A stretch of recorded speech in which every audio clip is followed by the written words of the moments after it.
अस्सलामुअलैकुम, Hafsa food house में welcome. आज मैं बनाने जा रही हूँ आलू कीमा। तो चलिए स्टार्ट करते हैं। आधा किलो कीमा चाहिए। आप मटन भी ले सकते हैं, बीफ भी ले सकते हैं। मैंने इधर बीफ का लिया है।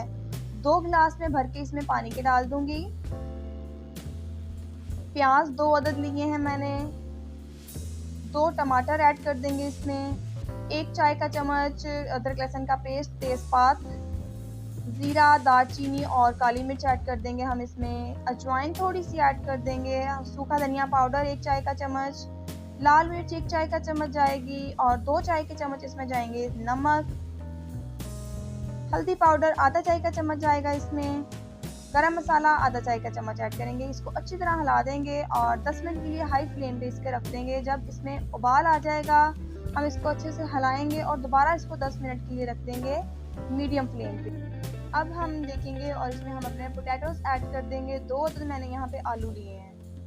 तेज़पात जो थे वो मैं इसको रिमूव कर दूंगी, इसको निकाल दूंगी इसमें से।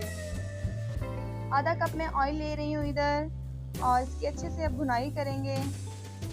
आलू कीमा हमारा प्रोसेस पे है। इसकी थोड़ी सी भुनाई करके हमने 2 मिनट के लिए इसे दम पे रख देना है ताकि अच्छे से ऑयल ऊपर आ जाए। गार्निश करने के बाद ताकि जो हरा धनिया का फ्लेवर है वो भी उसमें आ सके। देखें अब हम आलू भी इसके गल चुके हैं। तो यहाँ पे हमारा आलू कीमा बहुत ही मज़ेदार तैयार है। अगर आपको मेरी रेसिपी अच्छी लगी है तो मेरे चैनल को सब्सक्राइब कीजिएगा ताकि मेरी आने वाली तमाम वीडियोज़ आप देख सकें। अल्लाह।